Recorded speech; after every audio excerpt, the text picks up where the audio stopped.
people. Where's your Advent calendar? 5, 4, 3, 2, 1. Hey! Welcome. Hi, I'm Michael Tatlock. I'm a practitioner here at CSL Bellingham, and I'm so happy to be your host with the most today. So without further ado, we welcome you online. Please enjoy the service today. We have a very special speaker, Cindy Clay. She's going to be fabulous. And as you can see, I'm not Dr. Andrea, but she will be back soon. But I'm your host for the day. So take it away.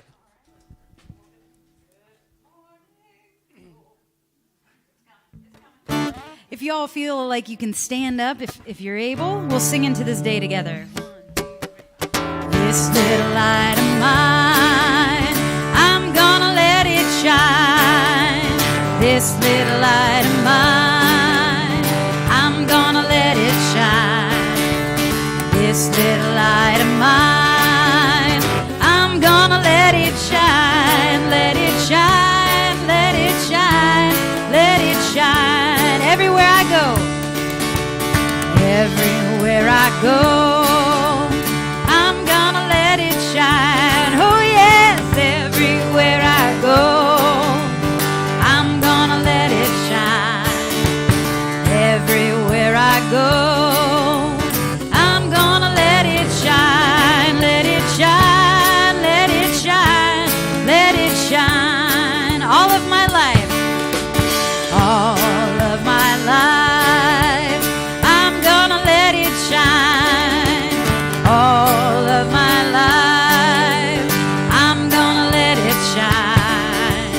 All of my life, I'm gonna let it shine. Let it shine, let it shine, let it shine. All right, this little light, let's sing it out. This little light of mine, I'm gonna let it shine. Oh yeah, this little light of mine, I'm gonna let it shine. This little light of mine, I'm gonna let it shine. Let it shine, let it shine, let it shine, let it shine. Let it shine, let it shine, let it shine. One more time.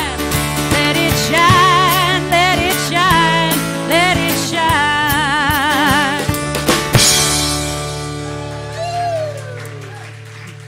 Well, take a minute to greet some of those lovely faces out there.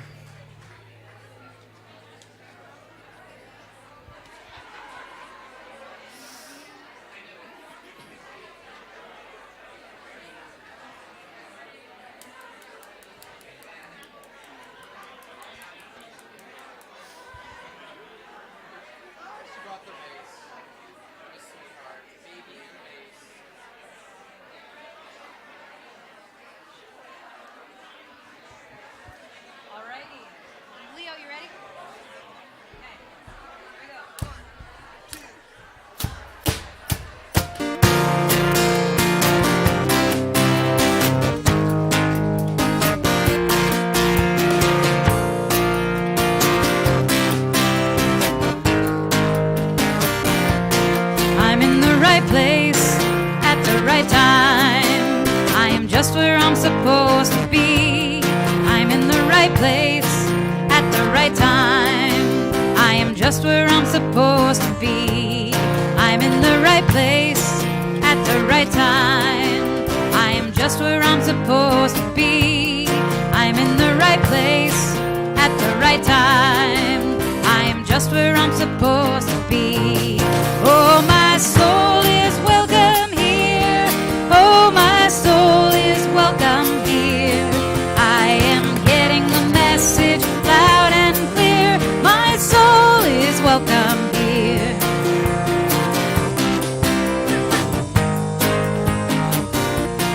I'm in the right place at the right time. I am just where I'm supposed to be. I'm in the right place at the right time. I am just where I'm supposed to be. Oh, my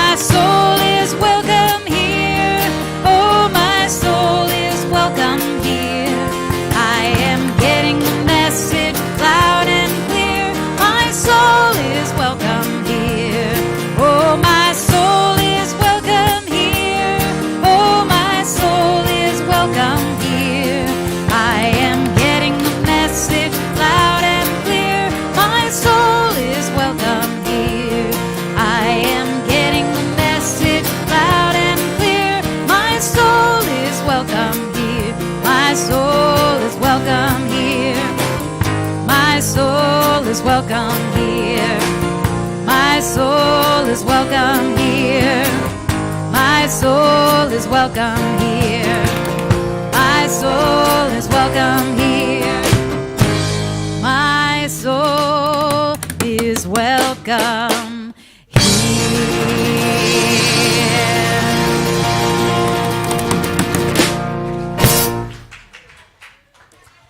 Well, on that note, we want to invite any of the kids who are here with us today up for our kids program. If you're new with us, we have an amazing outdoor program. So if you are a child and you want to come up and join our amazing teachers up here, or you, a kid at heart, you know, you could come up. We're going to sing them out into their outdoor classroom.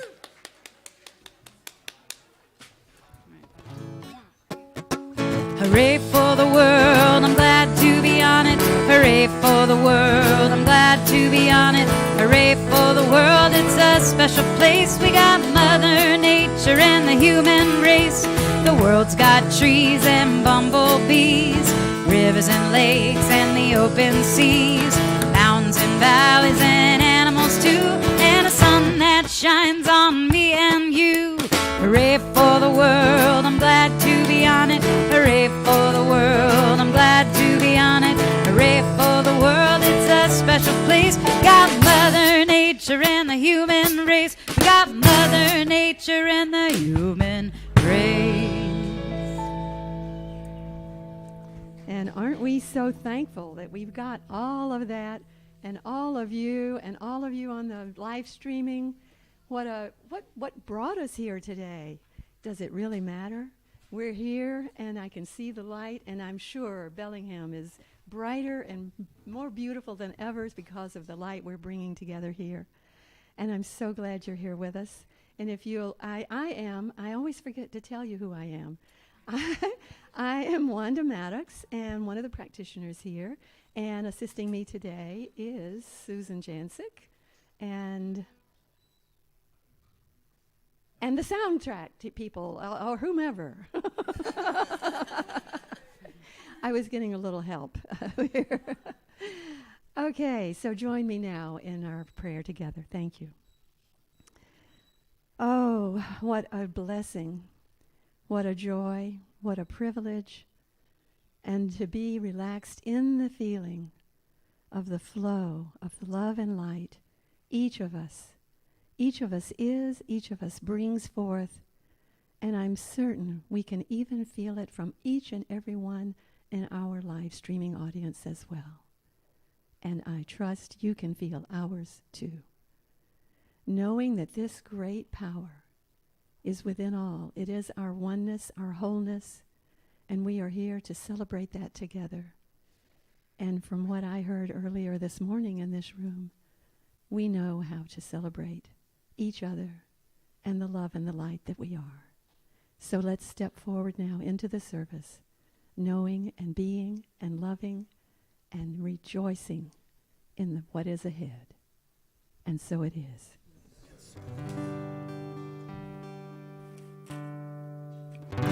Oh, let me feel inner peace from my center, from the center of me.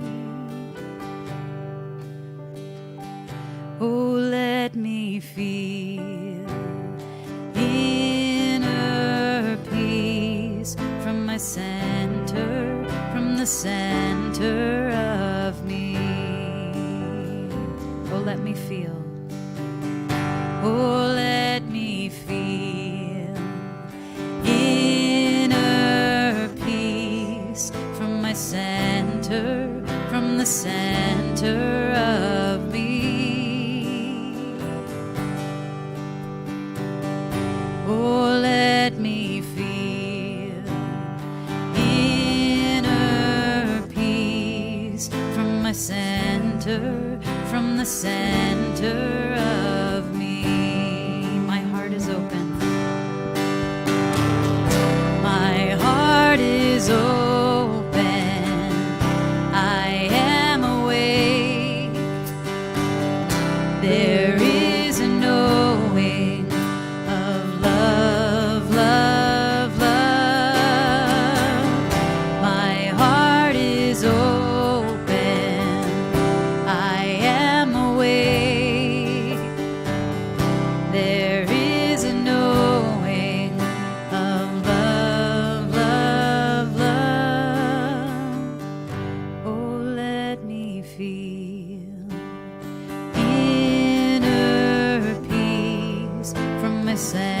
center, from the center of me.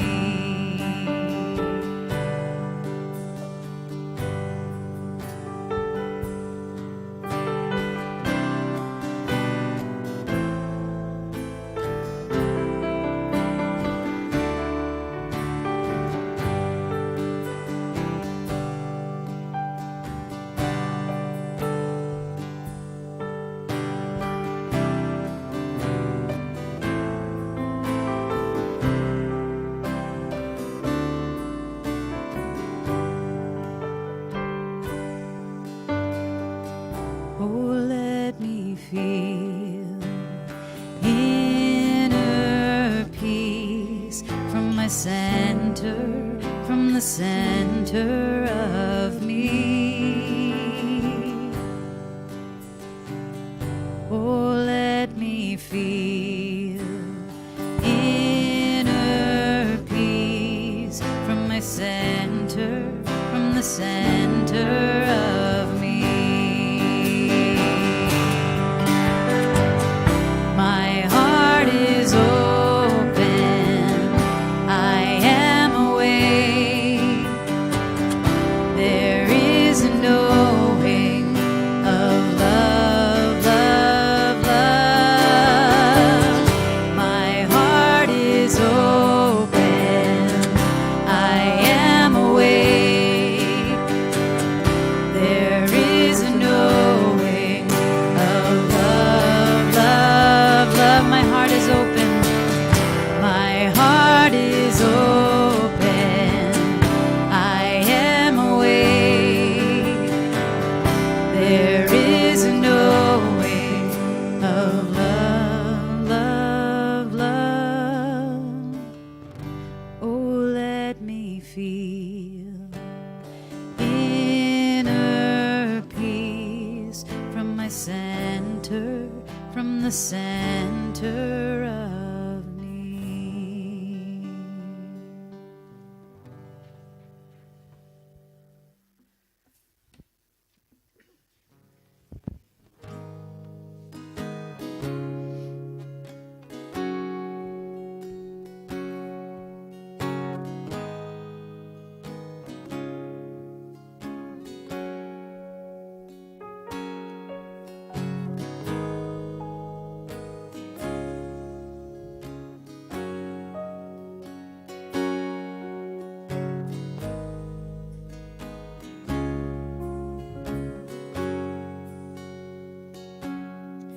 Take comfort as I am. Surrender all need for a plan. Divine presence is always at hand.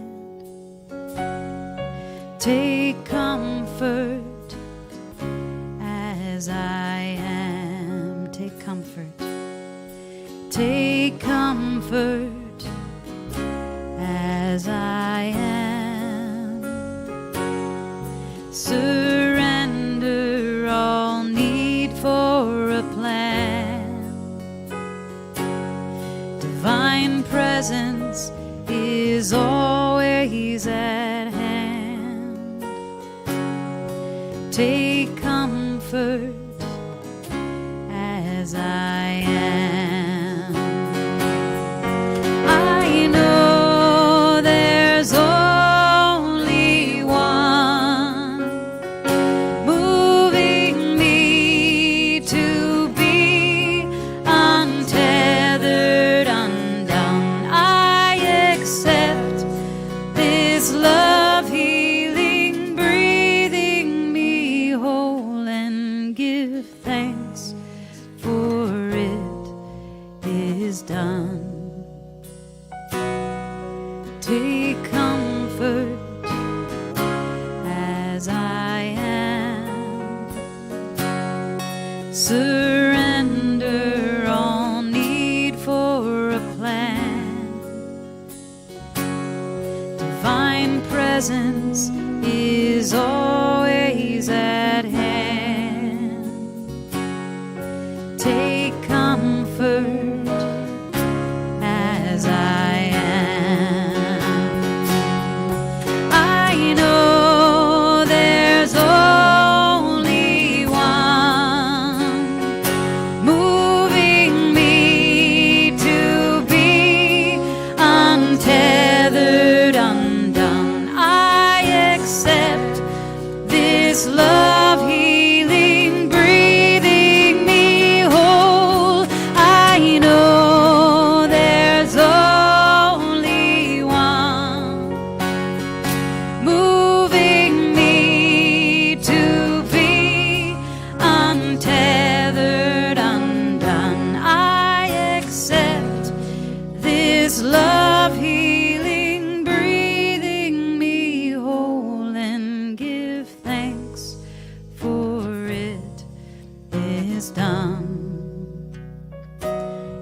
done.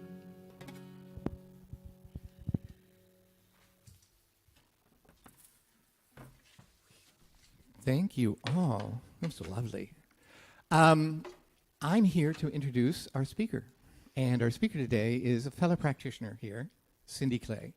And Cindy recently joined CSL Bellingham with her husband, Leo Brody, who's on the piano. And Cindy became a practitioner down in Seattle, at CSL Seattle, with Kathy Ann Lewis, right? And she's taught down there, and today she's brought props. We have props.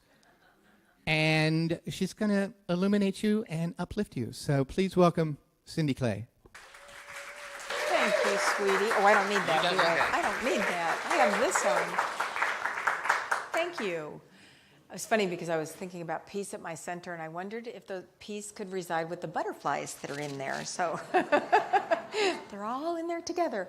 I am so grateful to be here, and just grateful for everybody that's put this service together. And I, in particular, just want you to notice how beautiful the decorations are.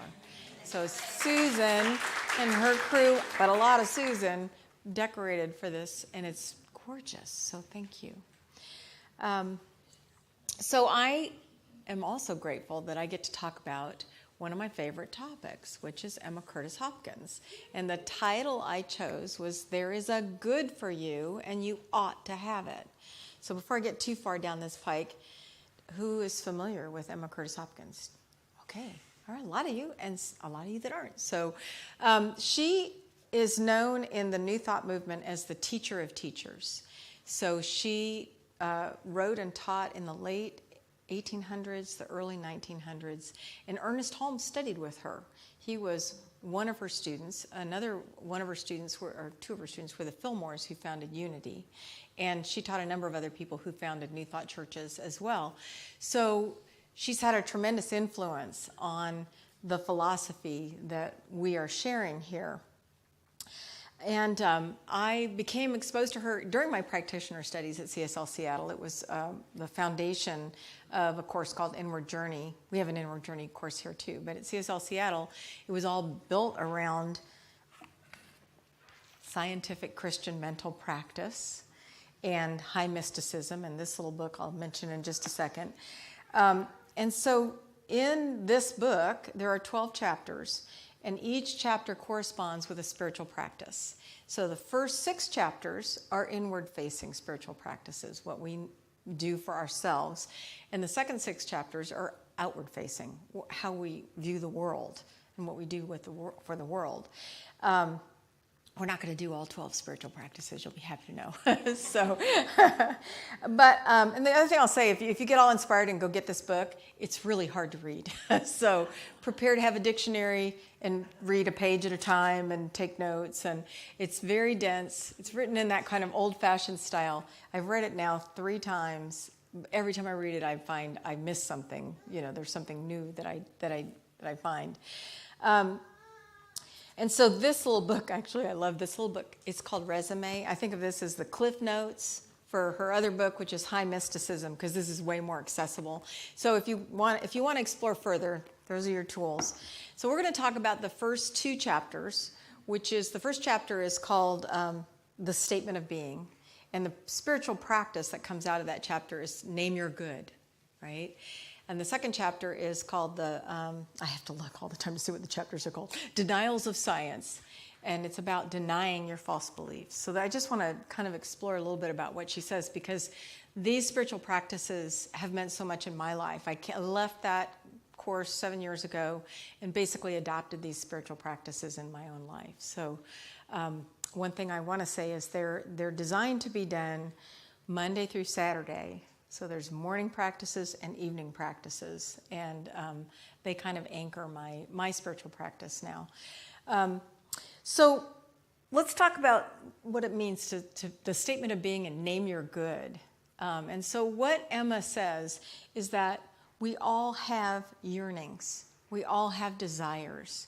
We all have wants. And I'm looking at you to go, is that true? Do you have yearnings and desires and wants? Yes, because she said yes. And she said not only does she she knows that because that's true for her, it's true for us. We all want more. We want something more, something bigger, something better. And that always calls us and pulls us along. And she says those inner yearnings is a yearning for your good. It's a yearning for your good. So sometimes you'll hear people talk about my highest good. That comes from Emma's thinking here. It's a yearning for that good. And she says your good is your God. And the first time I read that, I was like, huh? Your good is your God. Really? That's my God? But as I explored that more, I started to see what the truth of that the good that you yearn for is your yearning for God. We are seekers of that good. And what's really wonderful about what she says, I'm going to read you a little quote here. Whatever draws you toward it, making you think it can satisfy you, governs you, and is your good. So when we obsessively think about something that we want, that's actually a good thing. We don't need to feel bad about it, right? It's like, that's a yearning. It's a blessed yearning. So the other thing she says is that not only are you seeking your good, but your good is always seeking you. Now, I don't know about you, but I really love that. I love that in this moment, my good is seeking me. I'm just feeling what that feels like, to know that my good is seeking me. So I brought a little tool. This is a little tool to demonstrate what happens when you attune to your good and then how your good responds, right? So this is a tuning fork. This is a metaphor, by the way, so don't take this as this is the metaphor for how this works. So if I attune to my good, if I resonate with my good,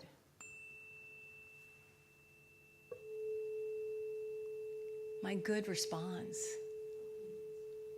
I love that. My good responds, my good amplifies. I love that so much, I'm going to do it again. Here you go. Just take it in, because this is you resonating at your highest good, vibrating at that highest level of good. And there's good, God, responding immediately to you and resonating. And every person, by the way, all your other tuning forks in your life resonate with that too. You will attract the people around you to support you that are resonating at that highest level of good. So I don't know, that gives me goosebumps. I just love that. So the other thing she says is that you have to tell the truth about your good. She says, God works in truth. Good works in truth. And so what that means, when we say we're going to tell the truth about our good, what that means is we're not going to settle. So we don't just want enough money to pay the rent and buy some decent groceries, right? That's not what we want. If we're telling the truth about what we want unlimited supply. We never want to have to think about that again, right? We want to know that God is our source and that we are supported in every moment. That's the truth. Not, I just want this little bit of good and then I'll be happy. Because Emma would say, that's not your truth. That is not what you want, okay? And so if you think about what occupies your thoughts, maybe what occupies your thoughts is a desire for more abundance, more prosperity. And so Emma would say, that's your God. Or maybe what occupies your thought is that you want to have greater health. That's your God. And the way she says it in scientific Christian mental practice is, my good is my health is my God. My good is my peace, my peace is my God. My good is overflowing love. Love is my God. And so I would add to that, if it harms no one, including yourself, then it's your good, right? Because sometimes we question our good. But if your good harms no one, it blesses you, it blesses others, it's your good, right? And so you can accept that. So let's go to the word ought. And there is a good for you, and you ought to have it.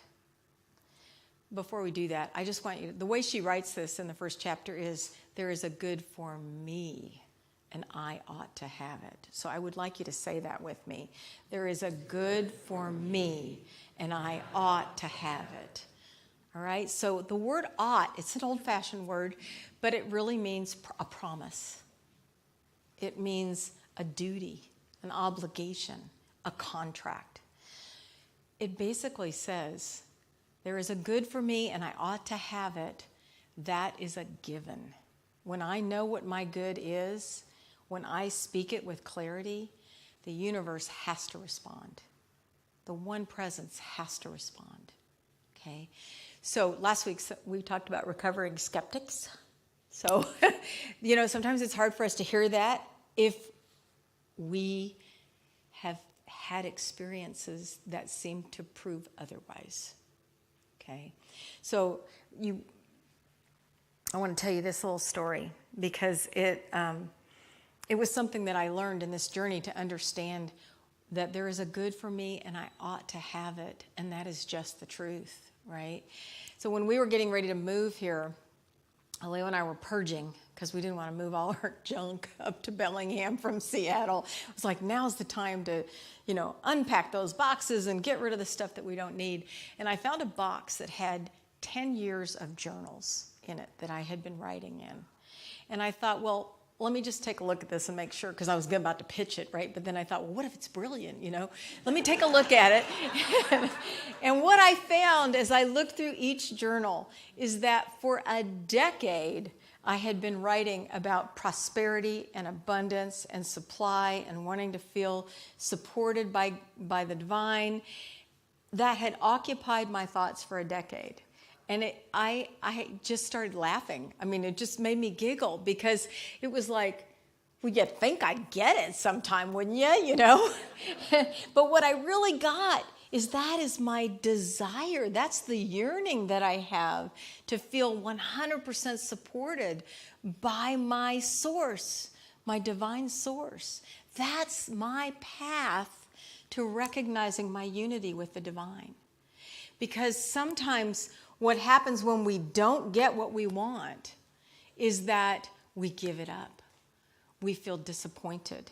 We feel like, I'm just going to embarrass myself if I keep wanting to have that thing, right? I'm just going to have to let this go. It's just not for me. Maybe I wasn't supposed to have it in this lifetime. We say lots of things to justify letting go of our good. And Emma would say, don't do that. Don't do that. Recognize that desire and that yearning doesn't go away when you do that. When you start settling for less, it doesn't go away. Save it, hold it, treasure it. Your desire is leading you to the truth of your oneness with the divine. So I can look at my life and see, by the way, one thing, I have my own business. And so I've always said, if you want to get closer to God, start your own business. It's like, because I've prayed a lot during the years I've had my business. And I can see, if I look back over my life, so much prosperity and abundance. And yet still I yearn for more. Still I yearn. Because that's my path to spirit, right? This is mine. Yours might be health. Yours might be peace, world peace. Yours might be climate change affecting the health of the planet. Whatever that yearning is, it is divinely blessed. Okay, so let's go to the second chapter. So the second chapter is called Denials of Science. And that's interesting. It's like, what the heck am I denying? And so what Emma knew was that the minute you speak a high good, like world peace, that the voices that tell you you can't have that will rise up in consciousness. They will rise up and say, you're too old, you're too fat, you're too young, you're too thin, you're too educated, you're not educated enough, you're not worthy, you don't deserve it, right? All kinds of voices that tell us that it's not possible for us to have that thing. And so the temptation is to believe them, right? To believe those voices. But what she says is those voices speak of the absence of good. And if you reason from a spiritual perspective, if God is all and God is everywhere and God is all there is, there's no absence anywhere of God. It's an impossibility.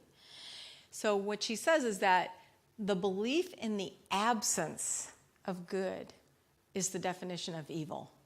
Put little quotes around evil because I don't believe in evil. So evil, right? It's the belief that God is not present in me or in this situation. We don't want to be there. We want to be affirming the truth that God is present everywhere. And so she has an affirmation, and there was a period in my life when I spoke this affirmation aloud all day. I was going through a situation that was challenging for me. I do not believe in mixtures of good and evil. I believe only in good. It was a powerful affirmation. I do not believe in mixtures of good and evil. I believe only in good. This also reminded me of another teacher that I like, who is Neville Goddard. I don't know if you've heard of him, but he was a metaphysician that was really focused on how you manifest something, right? And he says, faith is believing what is unbelievable.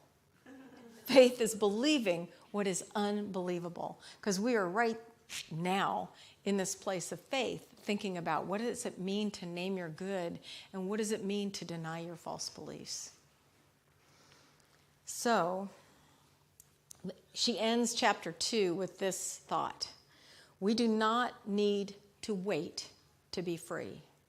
As God is free now, so we are free now. Very powerful. So I just want to share a story with you that kind of exemplifies how these two spiritual practices have manifested in a situation in my life. So in 2019, I went to a new doctor. My old doctor retired. And my new doctor at my checkup said to me, "Do you know that you have a heart murmur?" And I was like, "No." She said, "No one's ever told you that?" I went, "No." And she said, "All right, we're going to go find out what that's about. So I'm going to send you to a cardiologist." And thus began the cardiology journey. And I had extensive cardiology testing. And when we got to the end of that testing, I was given the diagnosis. And they told me I had an aneurysm. Now, I don't know about you, but that scared me a lot. And I do what I tend to do when I want to get control of a situation that feels uncontrollable. I did a lot of internet research. So I read the Mayo Clinic and the Cleveland Clinic and all the sources about what this was. And when I was done, I knew my life expectancy. I knew the prospect that I was going to have open heart surgery. I knew how many people die on the table in open heart surgery.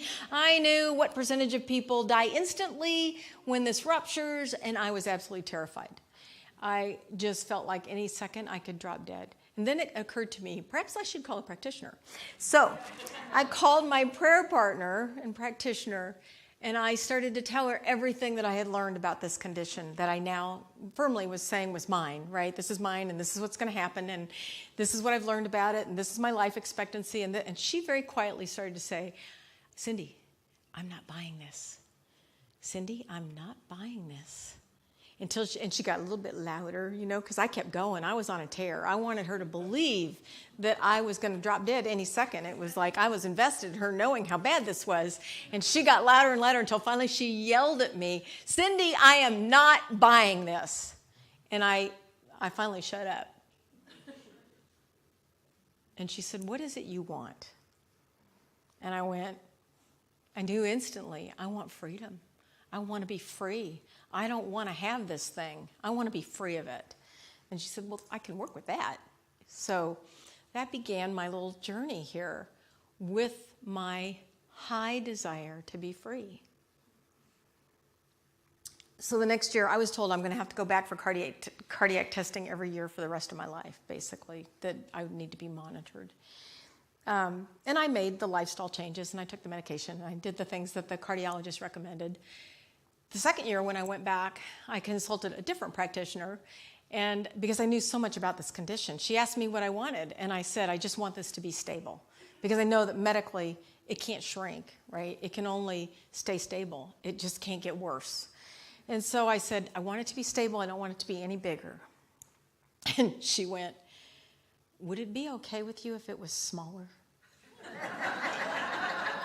And I went, "Yeah, actually, I know that's not medically possible, but okay, I'll take it. If you want to pray for it to be smaller, let's see what happens." So in that year, the technician who was doing the testing said to me, "I wouldn't call this an aneurysm. I would call it an enlargement." I think enlargement is a better word, and it's probably a congenital heart condition. And that gave me a little more freedom. You know, I started to go, okay, I can relax about that. Enlargement, that's not as scary a word as aneurysm, right? Anyway, fast forward, 4 years later, I've done 4 years of cardiac testing. I have a cardiologist up here in Bellingham now. And he was looking at my cardiology reports for the 4 years. And he said, are you aware that every year that we test you, this aneurysm is smaller? And I went, is that medically possible? And I loved his, he goes, nope. And yet here we are. So freedom, my freedom came. My freedom came. And he said, you know, I'm going to change this diagnosis to a mild enlargement, and we're not going to look at you every year. No need for this. We're going to come back in 2 years. If it looks like this or better in 2 years, we'll look in 3 years, and we're just going to start backing off. We don't need to look at it anymore. So I share that because, yeah, yay! Yay. Actually, that's yay practitioners, let me tell you.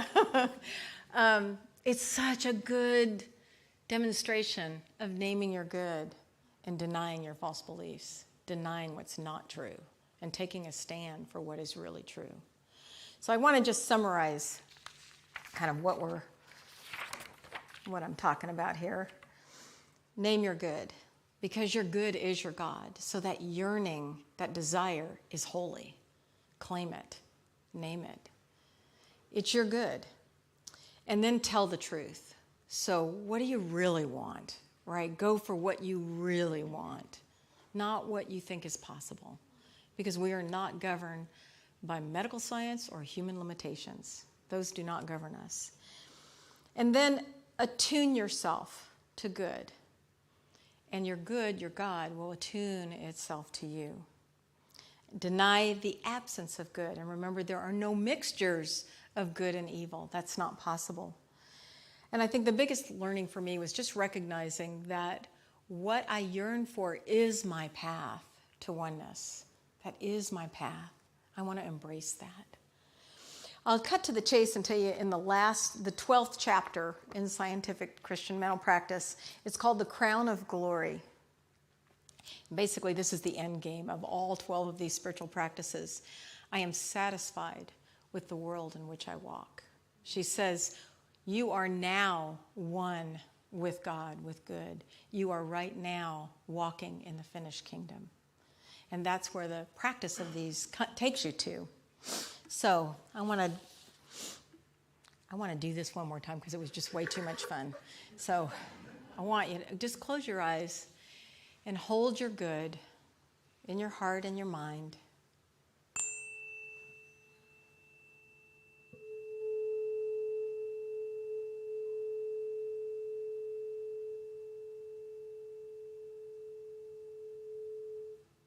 And just know that your good is resonating with you. It is your path to the divine. And so just join me in our prayer.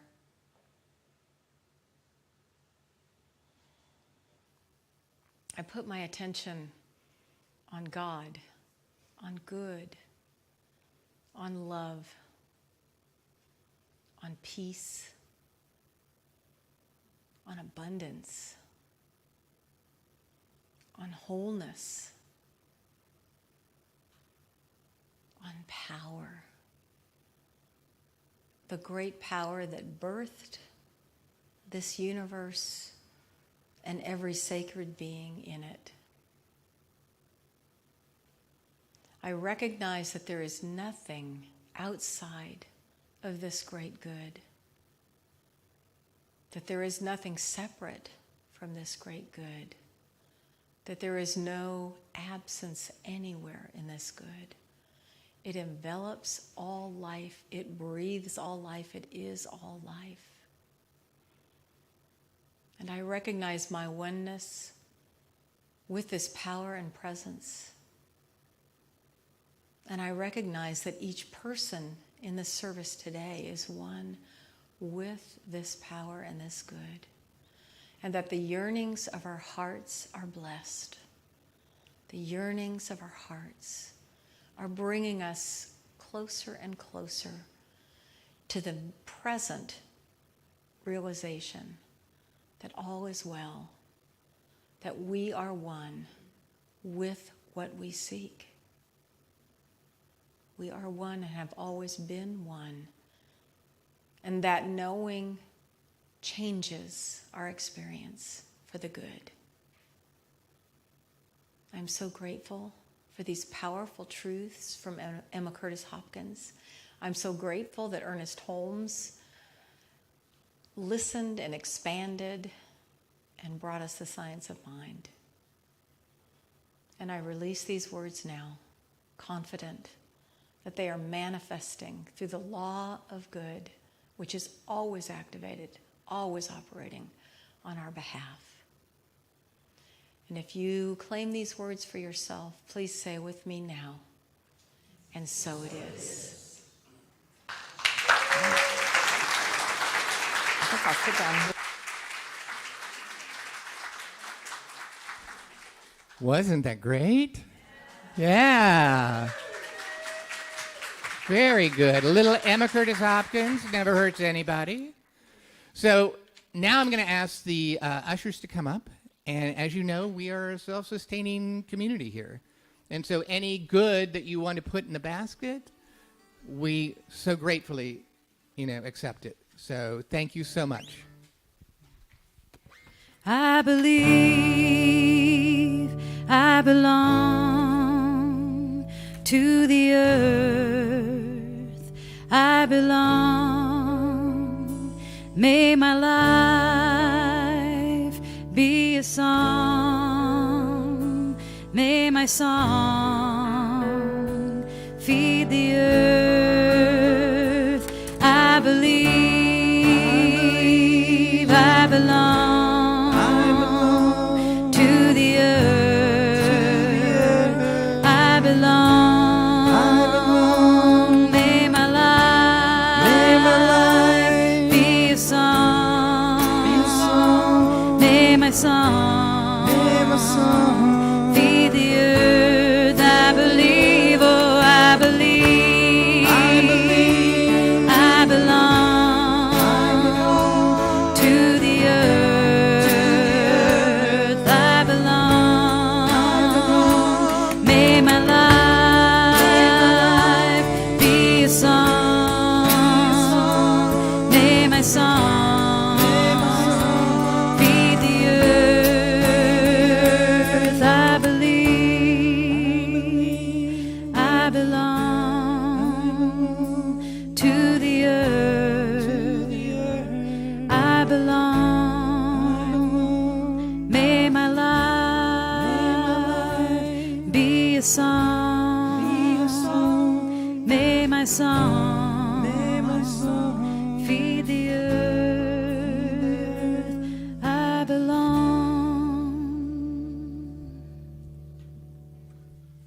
Thank you so much. I have some announcements to make. Hopefully they'll be short and sweet. So, Dr. Andrea's sabbatical. As you all know, she's on a well-earned sabbatical. She's going to be gone for about 8 weeks. She'll be back mid-January. And so you're going to have a potpourri, a buffet of speakers, so to speak. Yeah, I know, I love buffets, don't you? And we're going into High Holy Days, so it's like you're going to hear a lot of different perspectives and messages about light and love and from the science of mind perspective. So it'll be great. And she'll be back in January. So next week, as indicated, special thanks to Susan Jancic, Sandy Zeidel, Ann Carr, Dougie Dahl for all the beautiful Christmas decorations.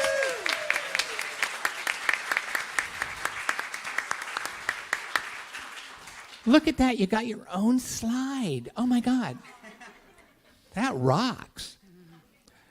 Next Sunday, women's group here in the sanctuary at noon. So if you're a woman and want to come and be in the women's group, be in the women's group. Sanctuary here next week.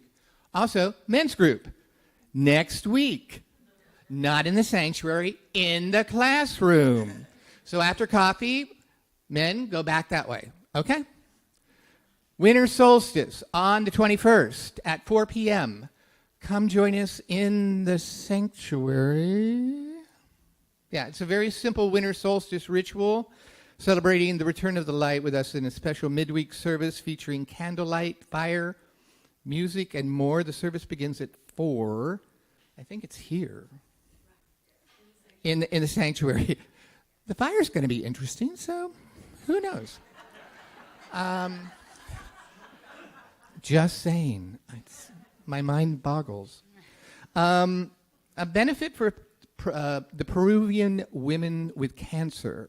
That's Sunday the 17th here in the sanctuary. I'm pretty sure that's going to be after service.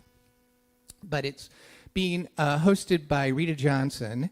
And she's basically selling or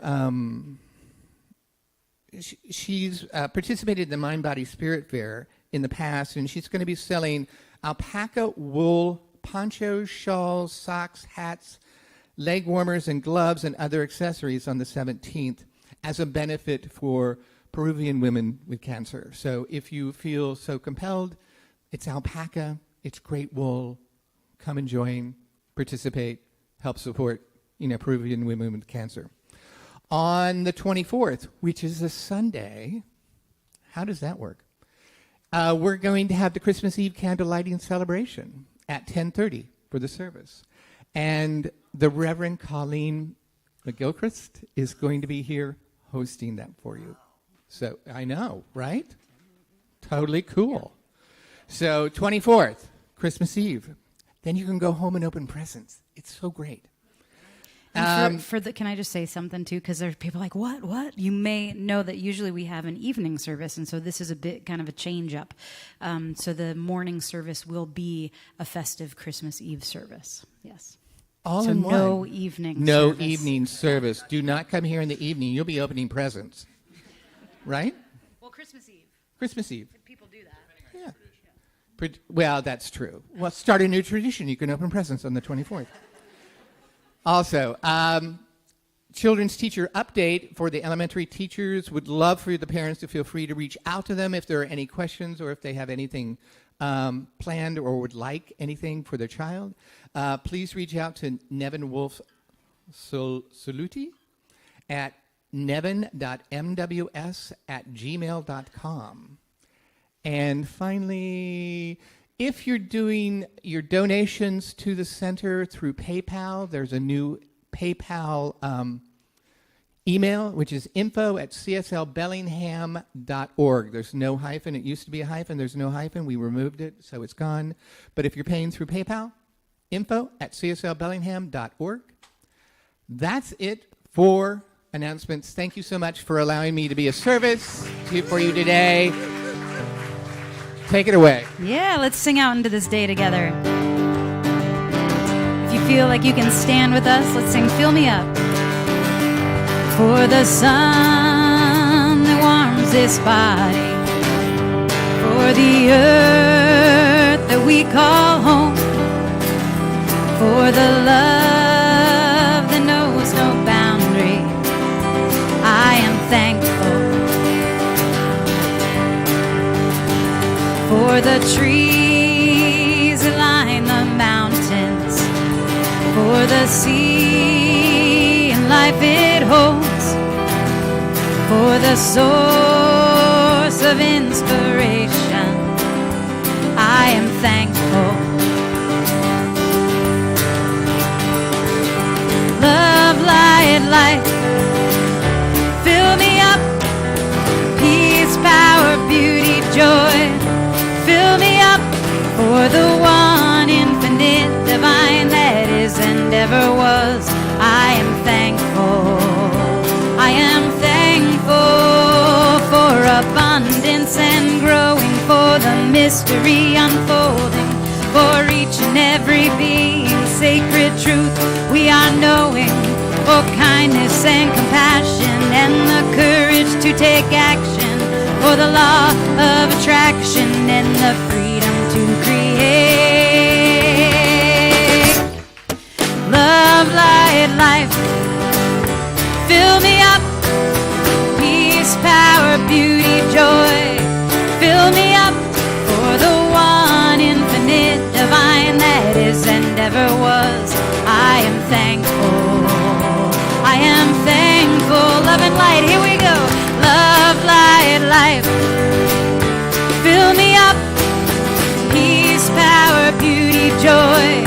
fill me up for the one in divine that is and ever was. I am thankful